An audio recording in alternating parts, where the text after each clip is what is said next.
इसमें कोई संदेह नहीं है। जी हां, देश के तमाम इलाकों से ऐसी खबरें लगातार आ रही हैं कि इस काम में लगे अब तक करीब 20 बीएलओ यानी बूथ लेवल ऑफिसर्स अपनी जान से हाथ धो बैठे हैं। बताया जा रहा है कि इन पर काम का इतना दबाव है कि कई बीएलओ अपनी जान दे रहे हैं। मृत बीएलओ के परिजन साफ तौर पर यह बात कह रहे हैं, लेकिन चुनाव आयोग खामोश है। इस बीच देश भर में इस एसआईआर के खिलाफ राजनीतिक दल सड़कों पर उतर रहे हैं। पश्चिम बंगाल में मुख्यमंत्री ममता बनर्जी ने एसआईआर के खिलाफ बनगांव में एक रैली की और खुद भी उसमें मौजूद रहीं। ममता बनर्जी इस रैली में मौजूद थी ही और इसके अलावा उन्होंने चुनाव आयोग और सरकार को चेतावनी दी और सवाल पूछा कि आखिर चुनाव आयोग इतनी हड़बड़ी में क्यों है। क्या कुछ कहा ममता बनर्जी ने, सुनते हैं। 2002 लास्ट হয়েছিল, আমরা কেউ বলিনি তো করতে হবে না। আমরা কি বলেছি, তুমি একটাও জেনুইন ভোটারের নাম বাদ দিতে পারবে না যারা ভোট দিয়েছে, যারা বিভিন্ন স্কিমে টাকা পায়, যারা দীর্ঘদিন এখানে বসবাস করছেন, তাদের তাড়ানোর কোনো অধিকার তোমাদের নেই। বিজেপি অফিস থেকে লিস্ট ঠিক করে দেবে। গভর্নমেন্ট কে ঠিক করে? পাবলিক ভোট দিয়ে। এখন সিস্টেমটাই পাল্টে যাচ্ছে দেখছি। ইলেকশন কমিশন ঠিক করবে, গভর্নমেন্ট কে ঠিক করবে, তা কখনো হয় নাকি? ইলেকশন কমিশনের কাজ হচ্ছে ইম্পার্শিয়াল চেয়ার মেনটেন করা, not to become the BJP commission but to a election commission, impartial election commission. প্রথমে বললো আধার কার্ড, সবার কাছে টাকা নিল, আমাকেও আধার কার্ড করতে হয়েছে। तो ममता बनर्जी कह रही हैं कि 2002 में भी हुआ था एसआईआर और हमने कभी नहीं कहा कि आप एसआईआर नहीं करा सकते हैं। मैं केवल कह रही हूं कि किसी भी वैध मतदाता को नहीं हटाया जाना चाहिए। चुनाव आयोग एक निष्पक्ष चुनाव आयोग होना चाहिए और यही मांग की जा रही है। ये भाजपा का चुनाव आयोग, किसी राजनीतिक दल का चुनाव आयोग, सरकार का चुनाव आयोग नहीं होना चाहिए। और इसको लेकर ये आप देख रहे हैं जो विजुअल्स स्क्रीन पर चल रहे हैं, इसमें ममता बनर्जी खुद इस रैली में, इस जो एसआईआर के खिलाफ ये रैली है उसमें शामिल हुई। और ममता बनर्जी के ही मंत्री हैं सिद्दीकुल्ला चौधरी, वो कह रहे हैं कि ऐसा एसआईआर कभी नहीं देखा, कहीं नहीं देखा। जिस तरीके से ये एसआईआर जिस हड़बड़ी में कराया जा रहा है, मुख्य चुनाव आयुक्त ज्ञानेश कुमार इतनी हड़बड़ी में क्यों है, ये सवाल बार बार पूछा जा रहा है। सुनते हैं क्या कहा है सिद्दीकुल्ला चौधरी ने। आत्महत्या कर चुके हैं। मेरे अंदाजा के मुताबिक इससे पहले एसआईआर के बारे में ये दिन देखना नहीं पड़ा था। ये सिस्टम की गड़बड़ी है। सिस्टम सही न होने की वजह से वो लोग घबराए हुए हैं। दूसरी बात, दुनिया में आदमी नया नया प्रोजेक्ट, नया नया फॉर्मूला लाते हैं, लेकिन उसको करने के लिए ट्रेनिंग होना चाहिए, वातावरण होना चाहिए। वो भी निर्वाचन कमीशन कर नहीं पाए। तीसरी बात, काम में इतना दबाव है, 24 घंटा है। कहा जा रहा है कि एक बूथ में अगर 300 फैमिली रहती है तो हर एक फैमिली में 3 दफा जाना पड़ेगा। कितना टाइम लगेगा? लिखने में कितना लगेगा? फ्लॉप करने में कितना लगेगा? सिग्नेचर में? ये जस्टिफिकेशन कर नहीं पाए हैं। अंधी नगरी चौपट राज। इलेक्शन कमीशन का ऐसा नहीं होना चाहिए। हम गुजारिश करेंगे उनको लिबरल होना चाहिए। किसी एक पॉलिटिकल पार्टी को नुमाइंदे नहीं है, वो पूरे मुल्क के तमाम जो वोटर हैं उनकी नुमाइंदगी वो लोग कर रहे हैं। बंगाल में हम लोग चाहेंगे एक भी वोटर जो जेन्युइन है वो माइनस ना हो। आज 4:30 बजे उम्मीद है, सीईओ के पास हमने इत्तला भेजी है, वो थोड़ा सा टाइम दे दें। कुछ और बातचीत है जो उस वक्त हम करेंगे। आपसे ये ममता बनर्जी भी कह रही हैं, उनके मंत्री भी कह रहे हैं और कि सिद्दीकुल्ला चौधरी साहब की चुनाव आयोग को निष्पक्ष होना चाहिए, किसी पार्टी का नहीं होना चाहिए। लेकिन चुनाव आयोग को शायद ये नहीं समझ में आ रहा है या फिर वो समझना नहीं चाहता है। कोलकाता में एक दिन पहले हजारों की संख्या में बीएलओ भी सड़कों पर उतर चुके हैं। और जिस तरह से सिद्दीकुल्लाह कह रहे हैं कि कैसे बीएलओस को काम करना पड़ रहा है, किस तरीके से। ममता बनर्जी पश्चिम बंगाल की मुख्यमंत्री चुनाव आयोग को पत्र लिख चुकी हैं। हालांकि आयोग ने अब 28 नवंबर को टीएमसी के नेताओं को बातचीत के लिए बुलाया है, लेकिन सवाल वही है कि आयोग इतनी हड़बड़ी में क्यों है। सवाल यह भी है कि इन बीएलओस की मौत का जिम्मेदार कौन है। कांग्रेस नेता सुप्रिया श्रीनेत यही पूछ रही हैं, सुनते हैं उन्हें। बंगाल में कल बीएलओस ने प्रदर्शन तक किया। कल सुधांशु त्रिवेदी ने ये तक कहा कि जो ये इंडी अलायंस के लोग हैं, ये लोग सिर्फ जो है घुसपैठियों के वोट चाहते हैं, इस कारण से एक इम्पार्शियल इलेक्शन होने नहीं देना चाहते हैं, इसलिए एसआईआर का विरोध कर रहे हैं। पश्चिम बंगाल की मुख्यमंत्री ने मुख्य चुनाव आयुक्त को चिट्ठी लिखी, तमाम अनियमितताओं की बात करी। अब 28 तारीख को पश्चिम बंगाल में टीएमसी को बुलाया गया है मीटिंग के लिए, उनकी बातें सुनने के लिए। इस तरीके से देखते हैं। देखिए, एसआईआर का मुद्दा कोई छोटा मोटा मुद्दा नहीं है, बहुत बड़ा मुद्दा है। ये वोट चोरी का सबसे पुख्ता, सबसे सशक्त माध्यम है और इसीलिए ताबड़तोड़ तरीके से ये किया जा रहा है। हम तो पलटकर सवाल पूछना चाहते हैं कि उन 20 दिनों में 7 राज्यों में करीब करीब 20 बीएलओ की मौत हो चुकी है। कुछ इतना ज्यादा प्रेशर है कि लोग मर रहे हैं, हार्ट अटैक हो रहा है, कुछ लोग आत्महत्या कर रहे हैं, लिखकर आत्महत्या कर रहे हैं कि इतना प्रेशर है। यह प्रेशर क्यों बनाया जा रहा है, इस बात का चुनाव आयोग जवाब देगा कि नहीं देगा। इन मौतों का जिम्मेदार कौन है? इन मौतों के जिम्मेदार ज्ञानेश गुप्ता और नरेंद्र मोदी हैं। इन मौतों का जिम्मेदार का जब सवाल आता है उस पर कोई कुछ बोलता नहीं है। ज्ञानेश गुप्ता वैसे बहुत ज्ञान देते हैं, बीएलओ की लगातार मौत हो रही है, उस पर एक शब्द नहीं बोल रहे हैं। तो कोई चीज जो मौत के उस पर खड़ी हो, उसका कैसे बात की जा सकती है? मेरा अपना मानना है कि एसआईआर के माध्यम से बड़े स्तर पर लोगों के नाम काटे जा रहे हैं और फिर बिना फॉर्म भरे जोड़े जा रहे हैं। अभी तक एसीआई के पास से जवाब नहीं आया कि 5 लाख लोग कैसे जोड़े गए बिहार में बिना फॉर्म भरे हुए। जो 20 लाख जोड़े गए उसमें से 5 लाख ने फॉर्म नहीं भरा था। इसका कोई जवाब नहीं है। इसका जवाब कब आएगा?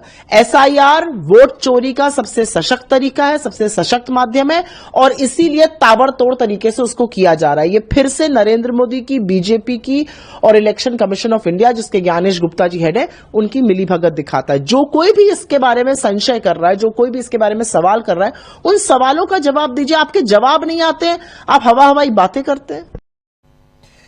तो सीधे तौर पर यह पूछा जा रहा है कि आखिर कौन है जिम्मेदार इन बीएलओस की जो अपनी जान दे रहे हैं, जो इतने दबाव में काम कर रहे हैं, उनके साथ जो कुछ दिक्कतें आ रही हैं।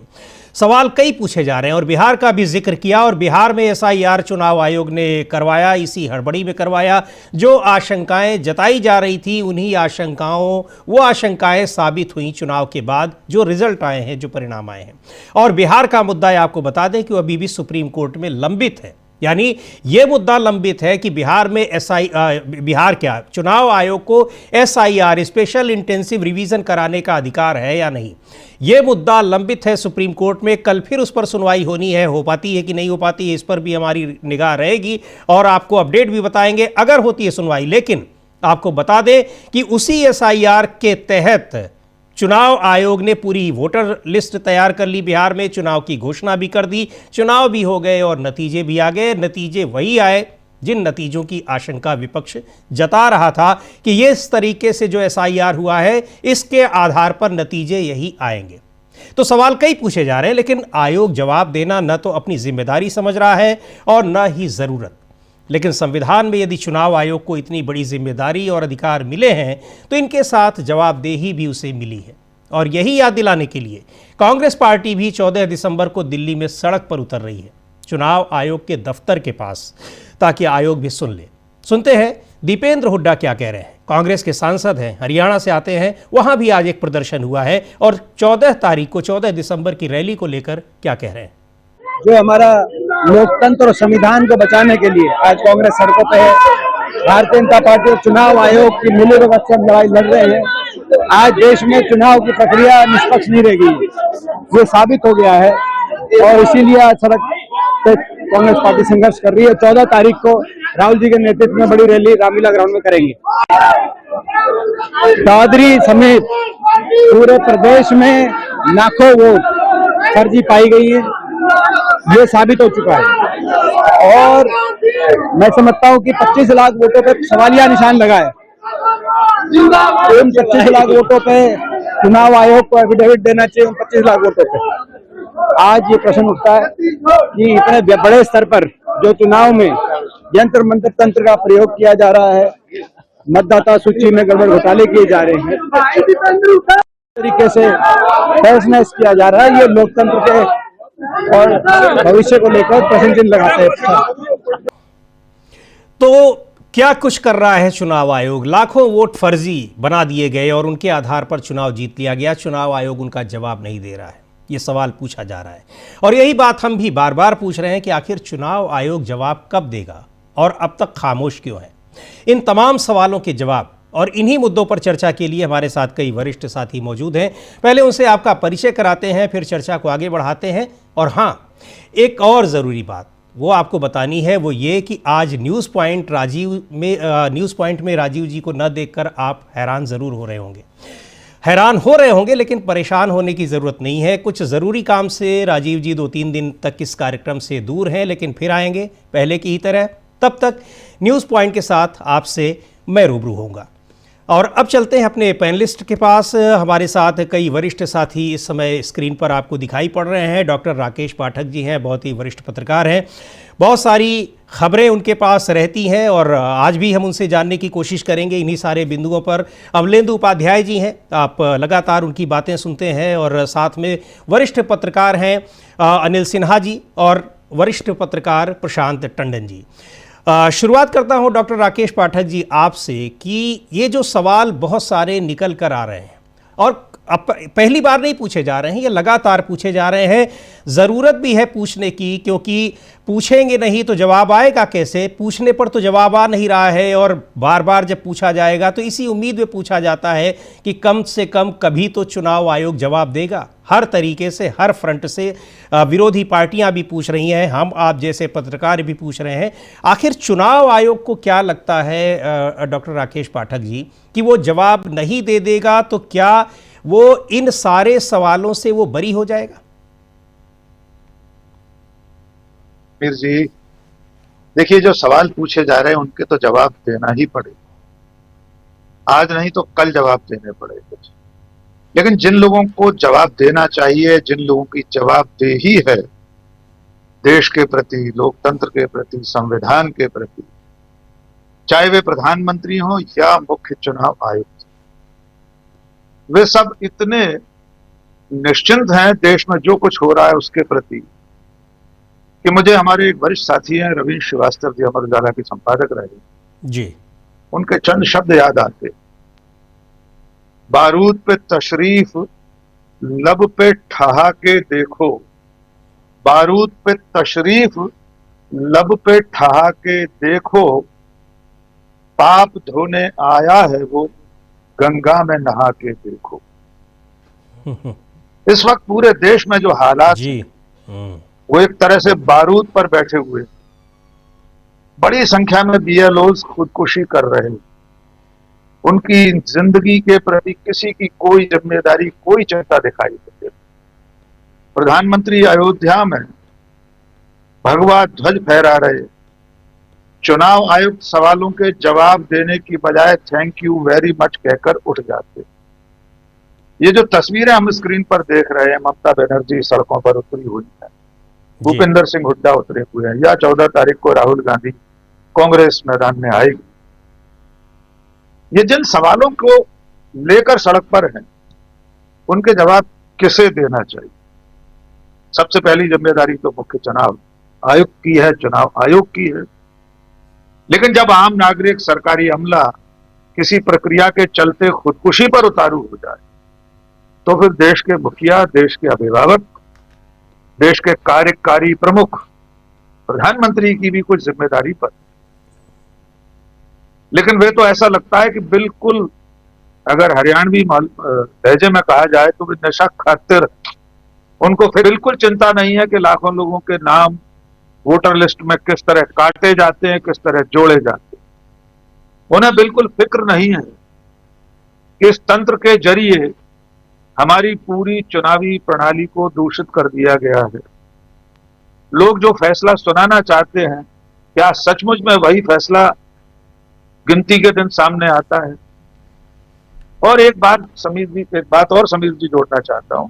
मध्य प्रदेश की जो ताजा खबर आई है वो भी बहुत गंभीर मामला। हमारे मध्य प्रदेश में एक जिला है दतिया, वहां पीताम्बरा पीठ की नगरी जी। वहां इस एसआईआर की प्रक्रिया में राष्ट्रीय स्वयंसेवक संघ और भारतीय जनता पार्टी के घोषित कार्यकर्ता एसआईआर असिस्टेंट के, बीएलओ के असिस्टेंट के रूप में शामिल हो गए। और कलेक्टर की मासूमियत देखिए, कलेक्टर ने अपनी गलती मानी लेकिन इसका ठीकरा एसडीएम के सिर पर फोड़ दिया और यह भी कह दिया कि इसमें इरादा गलत नहीं था, जबकि वे कार्यकर्ता बाकायदा बयान दे रहे हैं, मीडिया को बता रहे हैं। एक कह रहा है कि मैं राष्ट्रीय स्वयंसेवक संघ का स्वयंसेवक हूं, दूसरा भारतीय जनता युवा मोर्चा का बाकायदा पदाधिकारी है। तो आप कल्पना करके देखिए कि एक सरकारी प्रक्रिया जो चुनाव आयोग की मातहत चल रही है, कलेक्टरों को उसकी जिम्मेदारी है, उसमें सत्ता में बैठी पार्टी के कार्यकर्ता पदाधिकारी शामिल हो जाएं तो वे किस तरह से प्रभावित कर सकते हैं, किस तरह वोटर लिस्ट में काटछांट कर सकते हैं। क्योंकि ये इसलिए भी कर सकते हैं, कर पाएंगे, कर सकते हैं क्योंकि स्थानीय कार्यकर्ता इस बात को जानता है कि उसके शहर में, उसके विधानसभा क्षेत्र में, उसके वार्ड में कहां कौन सा पॉकेट है, कहां कौन सा वोट बैंक है जी, वो किसका समर्थक है, पिछली बार उस मोहल्ले से, उस वार्ड से किसे वोट मिले थे, कौन से धर्म, कौन सी जाति के लोग किसे वोट देते हैं परंपरागत रूप से। तो उसकी एक्सेस अगर उस प्रक्रिया में हो जाती है, इस मशीनरी में अगर उसकी घुसपैठ है, वो बराबर से बीएलओ का असिस्टेंट बनकर बैठ रहा है, तो वो तो अपनी मर्जी से काटछाट भी कर सकता है।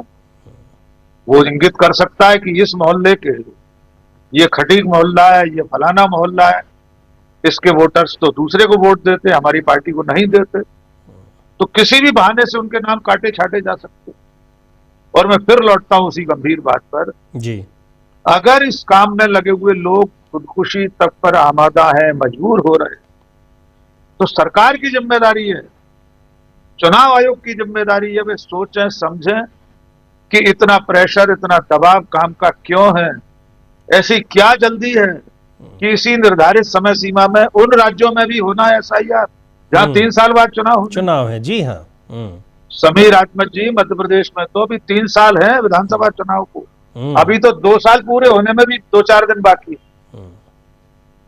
तो ऐसे में मेरा सीधा निशाना, मेरा सीधा आक्षेप इस बात पर है कि सरकार और सरकार के इशारे पर चुनाव आयोग पूरी चुनाव प्रणाली को अपने तरीके से हाँकना चाहता है ताकि आने वाले दिनों में जिन राज्यों में चुनाव हैं वहां अपने मनमाफिक नतीजे हासिल किए जा सके। घुसपैठ वाले मुद्दे पर अगले चरण में बात करेंगे। जी बिल्कुल, उस पर बात करेंगे, चूंकि सबसे बड़ा, कई सारे मुद्दे हैं और यही सबसे बड़ी बात है जो विपक्ष आरोप लगा रहा है। और क्या होता है कि जब इस तरह की चीज़ें दिखाई पड़ती हैं कि अब आप, जैसे आपने वहाँ पर दतिया का है कि किस तरह वहाँ बीजेपी और आरएसएस के बाकायदा कार्यकर्ता बीएलओ बने हुए हैं। अब बीएलओ कई जगहों पर जो सरकारी कर्मचारी हैं उन पर किस तरीके का दबाव, जी बीएलओ के असिस्टेंट बने हुए, बीएलओ असिस्टेंट नाम से बीएलओ नहीं, बीएलओ के असिस्टेंट बने हुए उनके, और उनका काम वो कर रहे हैं। इसके अलावा कई जगहों पर ये खबरें आ रही है, एक तो दबाव है बीएलओस के ऊपर, उसके अलावा खबरें ये भी आ रही कि बीएलओस के ऊपर काम का तो लोड है ही, लेकिन इस लोड की वजह से उनके ऊपर अधिकारियों की तलवार तो लटकी ही है। दूसरी ओर बीएलओ जो ये दावा किया जा रहा है कि डोर टू डोर ये जा रहे हैं, वहाँ ये जा भी नहीं पा रहे हैं। अब कहाँ से जाएंगे? आप 1 साल की जो प्रक्रिया होती है उसको आप 1 महीने में कराना चाहते हैं। बिहार में भी आपने कराया, बिहार का कराने का नतीजा क्या निकला वो सबको पता है। और अब इसमें भी आप इतनी जल्दबाजी, और सबसे बड़ी बात ये कि 12 राज्यों में आपने घोषणा कर दी है। आपको अगर बहुत ज़रूरी था तो जिन राज्यों में चुनाव होने हैं वहाँ आप करा सकते थे और वहाँ थोड़ा और समय लेते, इतनी हड़बड़ी वहाँ भी ज़रूरी नहीं थी। पर आप 12 के 12 राज्यों में एक साथ करा रहे हैं। ये हड़बड़ी आप क्यों दिखा रहे हैं जिन राज्यों में आगामी 2 साल बाद, 3 साल बाद चुनाव होने हैं? प्रशांत टंडन जी, आपके पास आऊँगा और आपसे ये जानना चाहूँगा कि क्या इस हड़बड़ी के पीछे चुनाव आयोग की कुछ राज्यों के चुनाव ही है, कुछ राज्यों के चुनाव जीतना है, उनमें पश्चिम बंगाल का चुनाव जीतना सबसे बड़ा मकसद हम मान सकते हैं भारतीय जनता पार्टी की? बहुत दिनों से उसकी इच्छा है, आकांक्षा है। पिछले चुनाव को जनता में वो एक तरीके से ये प्रचारित करने में सफल रही थी कि वो चुनाव वो जीत रही है, हालांकि लड़ाई में नहीं थी। बाद में परिणाम आए तो पता भी लगा। लेकिन क्या कुछ राज्यों के चुनाव ही जीतना है या किसी और बड़े मकसद की ओर ये संकेत कर रहा है ये हड़बड़ी चुनाव आयोग की? निश्चित तौर पे समीर जी, जो इशारा आप कर रहे हैं वही बात है, बड़ा मकसद है। और इसमें ज्ञानेश कुमार की मैं बात नहीं करूंगा, ज्ञानेश कुमार एक कठपुतली है जी। बात उनकी की जाए कि जिनके पास इस कठपुतली की डोर है, और हड़बड़ी में वो है, परेशानी में वो है। और आज जब कल जो है संविधान दिवस है 26 नवंबर, और आज संवैधानिक पद में बैठे हुए दो व्यक्तियों ने अयोध्या में एक धर्म ध्वज को जो है वो चढ़ाया, ऊपर धर्म ध्वज को फहराया। ये उस अयोध्या में, उस फैजाबाद में जहां पे बीजेपी चुनाव हार गई और वंचित समाज के एक व्यक्ति को जनता ने चुन के संसद में भेजा। ये पूरा मामला वही है कि किस तरीके से भारत की सत्ता उन हाथों में जाए या उनके इंटरेस्ट में काम करे जिनके हाथ में धर्म ध्वज है। ये वही है सारा मामला, और उसको नए अंदाज में पेश किया गया है। हम लोगों को मालूम है समीर जी कि नरेंद्र मोदी एक अल्पमत की सरकार चला रहे हैं जी, माइनॉरिटी गवर्नमेंट, जो दो या तीन लोगों के समर्थन पर चल रही है, मुख्य तौर पे जेडीयू और टीडीपी के समर्थन पर चल रही है जी। तो ये अल्पमत की सरकार कैसे आई? ये अल्पमत की सरकार आई, जनता ने अल्पमत में उनको भेजा। तमाम तिकड़मों के बावजूद, चाहे वो कॉर्पोरेट का सपोर्ट हो, मीडिया का सपोर्ट हो, चुनाव आयोग का सपोर्ट हो, उसके बावजूद, और उसी अल्पमत को ये दुरुस्त करने में कि ये कार्रवाई है जो हो रही है। विपक्ष को इसमें 14 दिसंबर तक का वेट नहीं करना चाहिए, इंतजार नहीं करना चाहिए, काफी देर हो जाएगी। 14 दिसंबर आप रैली करें, एक सिंबॉलिक जी आंदोलन, तो तुरंत उसकी रूपरेखा बन जानी चाहिए कि 14 दिसंबर को ही हम आंदोलन चालू करेंगे, तो जब तक तो काफी कुछ हो चुका होगा। रोज बीएलओ की आत्महत्या की खबरें आ रही हैं, रोज लाखों लोगों के नाम मतदाता सूची से कट रहे हैं, लोग रोज नए अज्ञात अदृश्य लोग जोड़े जा रहे हैं। तो आग अभी लगी हुई है घर में, और उसका जो आग को बुझाने का काम अभी होना चाहिए। तो एक बड़े आंदोलन की रूपरेखा बनानी चाहिए पॉलिटिशियंस को, सिविल सोसाइटी को। और ये बिहार के चुनाव में को जस्टिफाई करने के लिए बहुत सारे लोग और बुद्धिजीवी भी बड़ी मेहनत कर रहे हैं कि नहीं साहब, बीजेपी एनडीए को एडवांटेज था और पैसे ट्रांसफर हो गए और ये हो गया और वो हो गया, और अपोजिशन के कैंपेन में गैप आ गया, तो गैप तो बीजेपी के भी उसमें आता है। तो ये जो जस्टिफाई करने का एक सिलसिला चल रहा है, ये बहुत खतरनाक है। ये जो लोग जस्टिफाई कर रहे हैं इसको, वो इस बात को नहीं समझ रहे हैं कि ये जो सत्ता है इसका चरित्र क्या है, इसका कैरेक्टर क्या है। और ये वो कैरेक्टर की सत्ता है। हमारे बीच में डॉक्टर राकेश पाठक हैं, इतिहासकार भी हैं, इतिहास के बारे में नजर रखते हैं, अनिल जी ने लंबा समय देखा है। ये वो लोग हैं, दुनिया के इतिहास में हम जानते हैं इनको, कि ये चुनाव हार के नहीं जाते हैं ऐसे लोग। ऐसी सत्ताएं चुनाव में नहीं हारती हैं, कोई पीआईएल से नहीं चली जाती हैं। कि PIL कर दोगे चली जाएगी, कोई ज्ञापन दे दोगे चली जाएगी, चुनाव आयोग को ज्ञापन दे दोगे तो चली जाएगी, सिग्नेचर कैंपेन चलाओगे तो चली जाएगी। ये वो लोग सिग्नेचर कैंपेन और PIL और चुनाव से ऊपर के लोग हैं, और इनके खिलाफ वैसा ही आंदोलन होना चाहिए जैसा कि महात्मा गांधी ने किया था। आप एक संदेश ढूंढिए। जी। महात्मा गांधी ने एक मुट्ठी नमक बनाकर ये बता दिया था पूरे देश को कि अंग्रेज जो है वो कितना जो है वो निरंकुश है, बिल्कुल, और उसका जाना क्यों जरूरी है। तो आपके नमक तक पे जो है वो आपको आपका अधिकार नहीं चाहता। ये सिंबल ढूंढना पड़ेगा। राहुल गांधी ने ये सिंबल ढूंढा, संविधान, और उसके नतीजे लोकसभा में आ गए। वो मुद्दा वहां पे खत्म हो गया। कल भी मैंने ये कहा था कि वो जनता ने उसको सुना और जनता ने अपना निर्णय तमाम दबाव के बावजूद दे दिया कि ये सरकार जो है अल्पमत की सरकार आरक्षण खत्म नहीं कर सकती है। भले ही उसको 3 तिकड़म करके कम कर दें, वैकेंसी ना भरें, ये सब करेंगे, लेकिन सिद्धांत रूप में संविधान से आरक्षण को नहीं खत्म कर सकते, और संविधान का जो मूल ढांचा है उसमें कोई परिवर्तन नहीं कर सकते। ये मैंडेट जनता ने दे दिया जी। ये मुद्दा वहां पे खत्म हो गया।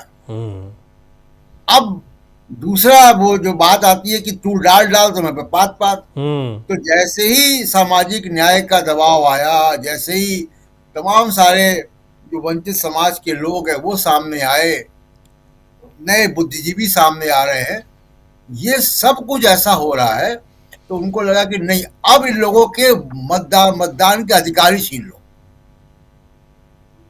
तो ऐसी सरकारें बने जो वो चाहते हैं, जो कॉर्पोरेट चाहता है और जो ये RSS चाहती है, ऐसी सरकारें बने जी। और यही पूरी जो SIR की जो पूरी मंशा है वो ये है। दूसरे शब्दों में बहुत साफ साफ कि ये सामाजिक वर्चस्ववाद, मनुवाद को लोकतंत्र के नाम पर चलाने की व्यवस्था बनाई जा रही है। बिल्कुल प्रशांत जी, आपने जो कही बातें कि ये क्या करना क्या चाहते थे, लेकिन अल्पमत की सरकार है जो एक मैंडेट दिया जनता ने, और देश की लोकतांत्रिक व्यवस्था और इसकी जड़ें कितनी मजबूत हैं, इसका भी 2024 के लोकसभा चुनाव में ये संदेश दिया। लेकिन अब जो हम लोग बार बार ये बात कर रहे हैं, जिक्र कर रहे हैं चुनाव आयोग की हड़बड़ी की, उसमें बहुत सारे उसके वो मैसेजिंग उसकी है, क्या कुछ हो सकता है, और चर्चाएं हो रही हैं। आपने बताई, एक हमारे जो दर्शक हैं उन्होंने टिप्पणी कमेंट में लिखा हुआ है, वो मैं पढ़ना चाहूँगा। अभी मैं लगातार कई सारी टिप्पणियाँ देख रहा था। सोना राम जी हैं, वो लिख रहे हैं कि मोदी जी SIR पूरे देश में करवाकर लोकसभा का मध्यावधि चुनाव कराना चाहते हैं, 400 से अधिक सीटें जीतना चाहते हैं, जीत भी सकते हैं। अब बड़ी बात है, क्या वास्तव में यही कोशिश हो रही है क्या? ये जो चुनाव आयोग की हड़बड़ी दिखाई पड़ रही है, जो अभी डॉक्टर राकेश पाठक जी कह रहे हैं कि मध्य प्रदेश में तो 3 साल हैं अभी चुनाव के, 2 साल भी पूरे नहीं हुए हैं, ऐसे राज्यों में भी आप 1 महीने के भीतर SIR कराना चाह रहे हैं। SIR के जरिए आप मतदाता सूची बना के महीने भर में, 2 महीने में तैयार कर देना चाहते हैं। कौन सी हड़बड़ी इसकी है? और ऐसी स्थिति में कि यहाँ पर जो जिन BLOs को आपने काम पर लगाया हुआ है, वो अपना उनको जो मूल काम करना है वो भी करना है, जिस विभाग के वो कर्मचारी हैं, अध्यापक हैं, नगर निगम में काम कर रहे हैं, जो भी जहाँ के भी वो एम्प्लॉय हैं, और उनको आप उनके ऊपर इतना बर्डन डाल दे रहे हैं। अनिल सिन्हा जी, आपसे आपके पास आऊँगा और ये जानना चाहूँगा कि ये जो आशंका जताई जा रही है कि क्या ऐसा भी हो सकता है, तो क्या चुनाव आयोग की इस हड़बड़ी को इस रूप में भी देखा जाए? इसकी पूरी संभावना, ये आशंका जो है ये निराधार नहीं है। और अभी जिस तरह से जहाँ 3 साल बाद चुनाव होने हैं वो कराना चाहते हैं, दूसरा है कि जिस तरह से कराना चाहते हैं, एक pure BJP friendly voter list तैयार करना चाहते हैं वो, और उसके बाद वो चुनाव करा लेंगे, क्योंकि वो 240 के ये में नहीं रहना चाहते हैं। और वो इसमें एक और है क्या कि चुनाव आयोग तो उनकी मदद करेगा, और वो जो वोटर लिस्ट है उनके फ्रेंडली वोटर लिस्ट रहेगी।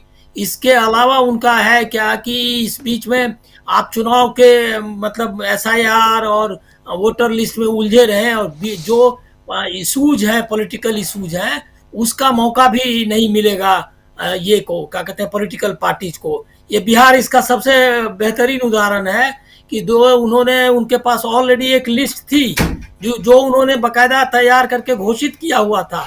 उन्होंने जो ब्लॉक बूथ लेवल एजेंट है वो भी लिस्ट मांग ली थी, वो दे दिया गया था। उनकी अंतिम मीटिंग भी अप्रैल में पॉलिटिकल पार्टीज के साथ हो गई थी और जून में उन्होंने ये घोषणा कर दी SIR की। तो पॉलिटिकल पार्टीज को न कांटेक्ट ये लिया, समर्थन मतलब बातचीत की, न कोई संवाद हुआ और उन्होंने कर दिया। अब सारा मसला जो बिहार में जो एंटी इनकम्बेंसी जो था और जो सारे इश्यूज थे वो वोट चोरी पर केंद्रित हो गए। और वो जो है मतलब चुनाव में जो धांधली की वो तो है ही, उसके बगैर वो इसके बाद भी नहीं जीतते। लेकिन उन्होंने जो ध्यान देना था आंदोलन पे, इशूज पे, वो उसका मौका भी नहीं दिया ये को पॉलिटिकल पार्टीज को। वही ये करेंगे मध्यावधि चुनाव में, इसकी पूरी संभावना है। और मैं ये कहूंगा क्या कि जो पॉलिटिकल पार्टीज हैं उनका भी अब फोकस चेंज होना चाहिए। ये जो है SIR तो कराएंगे चाहे जैसी भी हालत है, आप कितना भी आंदोलन कर लीजिए, वो आंदोलन करते रहिए, लेकिन देश की जो समस्याएं हैं और देश में जो लोकतंत्र है उसके बचाने का एक बड़ा आंदोलन चाहिए, जिसको कि पॉलिटिकल पार्टीज अपोजिशन पार्टी जिसके लिए तैयार नहीं है। और उसमें जो इकोनॉमिक लूट है, कॉरपोरेट लूट है, जो जिस तरह से ये बाकी जो ये चीजें हैं जो देश का तंत्र को खत्म करने का, उसके खिलाफ एक व्यापक आंदोलन की जरूरत है। जो समझिए कि हम लोग तो चूंकि 74 के आंदोलन के लोग रहे हैं, तो इसीलिए वो 74 के आंदोलन जैसा एक आंदोलन चाहिए। और कांग्रेस और राहुल गांधी को ये पहल करनी चाहिए। और ये जो आप देख रहे हैं कि ममता जी रोड पे है, ये सबसे कुछ होने वाला नहीं है। ये तो फ्रेंडली फाइट। ममता जी को मैं कहूंगा कि ये जो रीजनल पार्टीज हैं, अगर वो नेशनल लेवल पे अगर मुखालफत करती इनका क्या कहते हैं इलेक्शन कमीशन का या लोकतंत्र जो विरोधी सब चारा चल रहा है, तो ये हालत नहीं होती। लेकिन वो सब रीजनल लेवल पे ही काम करना चाहती हैं, अभी भी नेशनल लेवल पे इकट्ठा नहीं हो रही हैं। तो उनके भी जो ये है क्या कहते हैं इंटेंशंस है, ये जो उनकी मानसिकता है, उस पर मैं कम से कम संदेह करता हूँ। क्योंकि जो अभी जरूरत है कि लोकतंत्र बचाने की एक बड़ी मुहिम शुरू होनी चाहिए, क्योंकि वो 1 नेशन 1 जो इलेक्शन वाला लागू करना चाहते हैं और निश्चित तौर पर उस दिशा में बढ़ रहे हैं लगातार वो।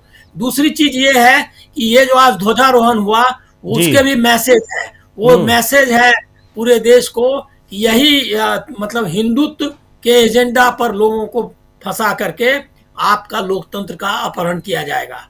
तो वो भी एक बिग मैसेज दिया है। अभी आप बनारस मथुरा ये सब के जो है वो भी फिर चालू होगा और आगे बढ़ाएंगे वो। अब फाइट का एक नया चैलेंज यूपी में भी निषाद फलना ग्रुप सबको जमा करो हिंदुत्व के अमरेला में, तो एक बिग चैलेंज है जिसको हमको सिर्फ चुनाव आयोग और SIR के से आगे बढ़ के भी देखना चाहिए। और हमको लग रहा है कि पॉलिटिकल पार्टीज ये जो चैलेंज है इसको अभी उस तरीके से देख नहीं पा रही हैं। कांग्रेस को इसमें आपको अलग करना होगा, क्योंकि कांग्रेस कई चीजों को करने की कोशिश कर रही है। लेकिन आप ये चुनाव ये इस पे अटक के नहीं रहना चाहिए, ये मेरा है। लेकिन वो 1 नेशन 1 इलेक्शन की ओर बढ़ रहे हैं, इसमें मतलब इस आशंका से इससे मैं सहमत हूँ। जी, मतलब 1 नेशन 1 इलेक्शन की ओर बढ़ रहे हैं और 1 नेशन 1 इलेक्शन। और इसमें इसका मतलब ये है कि जो आशंकाएं जताई जा रही हैं कि अब इस तरीके से जो आपने अनिल सिन्हा जी ने कहा कि ये बीजेपी फ्रेंडली वोटर लिस्ट तैयार कर रहा है चुनाव आयोग, उस लिस्ट के आधार पर क्या मध्यावधि चुनाव कराने की तैयारी है, ये बड़ी बात है। और जिस तरह की हड़बड़ी चुनाव आयोग की दिखाई पड़ रही है, निश्चित तौर पर उसकी ओर इशारा ये हो रहा है, दिखाई पड़ रहा है। और 1 नेशन 1 इलेक्शन यानी एक साथ सारे राज्यों में चुनाव करा लिए जाएं और लोकसभा के चुनाव करा लिए जाएं, मतदाता सूची अपने हिसाब की पहले से तैयार रहे, ये एक कहाँ या देश के लोकतंत्र को ये कहाँ ले जाएगा? अमलेंदु उपाध्याय जी, आपसे इस सवाल का जवाब जानना चाहूँगा कि अगर ऐसा है, और ऐसा इसलिए है, ये बिल्कुल निराधार इसको नहीं कहा जा सकता, क्योंकि जो दिखाई पड़ रही हैं चीज़ें कि जिस तरीके से मतदाता सूची को लेकर चुनाव आयोग का मसला बिहार में करा सकते हैं या नहीं, एसआईआर अभी बताइए कितनी बड़ी बात है। सुप्रीम कोर्ट अभी ये तय ही नहीं कर पाया कि ये राइट है, संविधान ने चुनाव आयोग को ये अधिकार दिया है या नहीं दिया है एसआईआर कराने का, लेकिन अभी वो तय ही कर रहा है, सुनवाई ही कर रहा है, कल फिर उस पर सुनवाई होनी है। यहाँ चुनाव आयोग ने उसके आधार पर मतदाता सूची तैयार भी कर ली और उसके आधार पर चुनाव करा भी दिए, परिणाम भी आ गए। तो ये क्या, ये जो चीज़ें हैं ये देश के लोकतंत्र को कहाँ ले जाने वाली हैं? देखिए समीर जी, एक तो मुझे लगता है कि कल भी शायद सुनवाई नहीं हो पाएगी एसआईआर पर, और फिर तारीख लग जाएगी। और लगता ये है समीर जी कि मध्यावधि चुनाव भी हो जाएगा, उसके बाद भी जो है एसआईआर पर सुनवाई चलती रहेगी जी। तो ये तो अपनी अदालतों का जो हाल है वो आप समझ सकते हैं किस तरीके से है। वरना तो बिहार के मामले में ही जिस तरीके से सब चीजें सामने आई थी तो उस पर तुरंत रोक लग जानी चाहिए थी। यानी पहली बार जब पहुंचता है संविधान जो वैकेशन बेंच होती है उसके पास, और जो वैकेशन बेंच को देख रहे हैं जस्टिस सुधांशु धूलिया, वो साफ तौर पर कहते हैं कि भाई ये कागजात तो मैं भी नहीं दे सकता अगर मुझसे मांगे जाएं, और आपको इतनी हड़बड़ी क्यों है, वो पूछते हैं इस बात को। फिर वो पूछते हैं कि भाई नागरिकता तय करना आपका काम नहीं है और आप इसे क्यों कर रहे हैं, ये सारे सवाल पूछते हैं। और जब बेंच बदलती है समीर जी तो उसके बाद मालूम पड़ता है कि वो बेंच तो बदली, और बेंच बदलने के बाद फिर जो है वो विचार भी बदल गए सुप्रीम कोर्ट के। तो क्या कानूनी मसलों पर विचार ऐसे बदला करते हैं कि अगर जज साहब की बेंच बदल जाएगी तो कानून भी बदल जाएगा? ऐसा तो नहीं होता है। तो ये एक बड़े सवाल खड़े होते हैं कि आखिर क्यों ढील, लगातार ढील पे ढील मिलती रही और अभी भी वो ढील जारी है जी। जबकि चुनाव आयोग लगातार सुप्रीम कोर्ट को धमकाता रहा, एक तरीके से कहा जाए हलफनामे दे देकर कि भाई आप हमारे काम में हस्तक्षेप मत कीजिए, ये हमारा अधिकार है, ये सारी बातें बताता रहा। और अभी भी मामला इसी पर है कि भाई ये संवैधानिक अधिकार चुनाव आयोग को ये एसआईआर कराने का है भी नहीं है। तो बहरहाल ये सुप्रीम कोर्ट में जो होगा वो देखा जाएगा क्या होता है सुप्रीम कोर्ट में। लेकिन समीर जी, ये हम लोग भी लगातार चर्चा करते रहे, पहले भी हम लोगों ने चर्चा की है कि इसके जरिए जो 400 पार का सपना अधूरा रह गया था, वो 400 पार का सपना पूरा करना है और मध्यावधि चुनाव कराकर किया जाना है, ताकि फिर नीतीश कुमार को मुख्यमंत्री बनाए जाने की बाध्यता भी खत्म हो जाए, चंद्रबाबू नायडू की बैसाखियां हैं वो बैसाखियां भी खत्म हो जाएं, तो ये सारी बैसाखियों की जो आवश्यकता है वो सब खत्म हो जाए और फिर करा के आराम से 400 पार करके और फिर संविधान भी बदला जाए और उसके बाद फिर चुनाव कराने की आवश्यकता ही ना बचे जी। तो समीर जी, अगर ये एसआईआर हो जाता है, इसके जरिए मध्यावधि चुनाव होता भी है, तो फिर वो आखिरी चुनाव फिर होगा उस एसआईआर के जरिए जो होगा। उसके बाद फिर जिस तरीके से चीन में और रूस में चुनाव होते हैं उसी तरीके से चुनाव फिर हुआ करेंगे, तो उसकी तरफ देश बढ़ जाएगा एक तरीके से। तो ये निश्चित तौर पर समझा जा सकता है कि इसके पीछे मंशा यही हो सकती है, वरना चुनाव आयोग को इतनी हड़बड़ी क्यों है ये समझ में अभी तक नहीं आ रहा समीर जी। और जाहिर सी बात है कि चिंताएं जो हैं ये चिंताएं इसी तरीके की हैं और ये चिंताएं आगे बढ़ेंगी, ये चिंताएं कम होने वाली नहीं है। अब देखना ये है कि अब ठीक है 28 तारीख को बुलाया आप सबकी ममता बनर्जी की पार्टी जो आकर मिले, उसके बाद शर्तें लगा दी कि कम लोग आएंगे कि कितने लोग आएंगे। अब ममता बनर्जी पूछ रही है कि भाई आपको डर क्यों है, खुले में आप बात करना क्यों नहीं चाहते? भाई इंडिया गठबंधन को भी बुलाया था लेकिन खुले में उनसे भी बात करना नहीं चाहते थे, तो खुले में चुनाव आयोग बात करना क्यों नहीं चाहता है? तो बहुत सारे सवाल जो उठते हैं। और फिर ये कहा गया कि जब राहुल गांधी ने हाइड्रोजन फाइल्स वो लेकर आए थे, फाइल्स लेकर आए थे जी, तो उस समय आया कि साहब इसका हम बहुत जल्दी ही जवाब देंगे। वो जवाब अब तक क्यों नहीं आया? अगर आपके पास जवाब है तो वो जवाब अब तक क्यों नहीं आया, ये सवाल भी तो बनता है। तो जिस तरीके से बिहार का चुनाव एसआईआर के जरिए छीन लिया गया, मुझे लगता है कि निश्चित तौर पे यही प्लानिंग है कि इस तरीके से एसआईआर कराकर, देखिए जो 12 राज्य लिए गए हैं उनमें अधिकांश जो है वो अधिक आबादी वाले मतलब बड़े राज्य हैं। उत्तर प्रदेश खुद में सबसे बड़ा राज्य है, तमिलनाडु है, बंगाल है, केरल है, मध्य प्रदेश है, बड़े राज्य मध्य प्रदेश है, राजस्थान है। तो यानी बड़े राज्य जो है यहाँ से इंतजाम किया जा सके 400 पार का, तो उसका पूरी व्यवस्था अब ज्ञानेश कुमार जी के ऊपर डाली गई है कि आपको ये लक्ष्य जो है पूरा करना है। लेकिन समीर जी, सवाल यही उठता है कि जिम्मेदारी तो ज्ञानेश कुमार जी के ऊपर बिहार में अटल जी का सपना पूरा कराने की भी थी। मेहनत भी की गई, उस पर काम भी हुआ, लेकिन नतीजे भी आए उस पर थोड़े से उस तरफ जाते हुए, लेकिन अटल जी का सपना जो था वो अधूरा का अधूरा ही रह गया। तो क्या ज्ञानेश कुमार जी के कंधों पे जो भार डाला गया है 400 पार कराने का, अगर ये होता भी है तो क्या 400 पार हो भी पाएगा इसके बाद भी?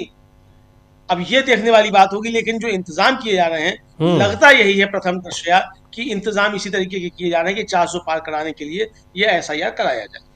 जी बिल्कुल, जो उसके दिखाई पड़ रहे हैं आसार, जो दिख रहे हैं, जो आशंकाएं दिखाई पड़ रही हैं, जिस तरह की कार्यशैली चुनाव आयोग की दिख रही है, सबसे बड़ी बात तो ये कि विपक्ष की आवाज़ को बिल्कुल वो सुनना ही पसंद नहीं कर रहे हैं। बड़ी मुश्किल में उन्होंने 28 तारीख को बुलाया तो है टीएमसी के नेताओं को और संख्या सीमित कर दी है, ठीक है, ये उनका अपना अधिकार है, लेकिन इतनी जो शिकायतें मिल रही हैं इनका क्या जवाब मिल रहा है? और एसआईआर को लेकर जब तक सुप्रीम कोर्ट में इतनी सारी पिटीशंस नहीं गई तब तक एक सवाल का जवाब देने को तैयार नहीं हो रहे थे मुख्य चुनाव आयुक्त, और ना ही चुनाव आयोग की ओर से कोई आधिकारिक उसका जवाब आ रहा था। ये सारी चीज़ें डॉक्टर राकेश पाठक जी, आखिर ये जो एक लोकतांत्रिक व्यवस्था को बनाए रखने की, मजबूत करने की जो जिम्मेदारी जिस एक संस्था पर सबसे ज़्यादा है, मुझे लगता है वो चुनाव आयोग है। चुनाव आयोग इस लोकतांत्रिक व्यवस्था का जो एक मूल तत्व है, विपक्ष है, उस विपक्ष को इस तरीके से कैसे इग्नोर कर रहा है? उसको क्या लगता है कि ये वो इग्नोर करके वो क्या संदेश देना चाहता है? क्या चुनाव आयोग की जो गरिमा है, चुनाव आयोग की मर्यादा है, उसको पूरी तरह से मटियामेट कर देना चाहता है? क्या वास्तव में जो उसके ऊपर विपक्ष आरोप लगा रहा है कि वो बीजेपी के साथ मिलकर देश की लोकतांत्रिक व्यवस्था को खत्म करने की कोशिश कर रहा है, क्या मान लिया जाए कि वो वास्तव में ऐसा कर रहा है? अगर विपक्ष की बातों को इस तरीके से नजरअंदाज कर देना, उससे फिर क्या समझा जाए? यही है, चुनाव आयोग ये भूल गया है कि लोकतंत्र पक्ष और विपक्ष दो पहियों वाली गाड़ी है। दुनिया का कोई भी स्वस्थ लोकतंत्र विपक्ष विहीन नहीं है।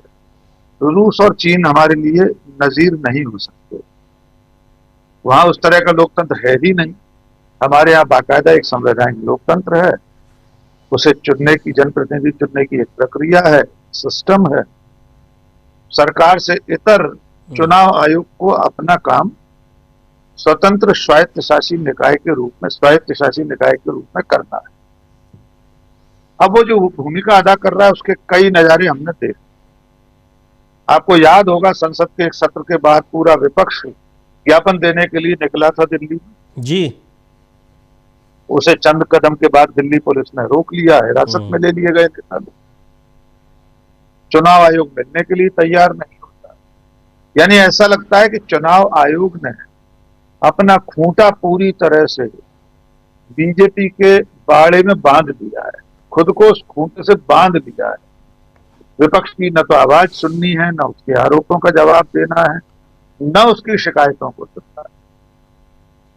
हरियाणा से लेकर महाराष्ट्र, कर्नाटक और अब बिहार के विधानसभा चुनाव में जितने ऐसे मामले सामने आए, किसी का भी कोई माकूल उत्तर दिया?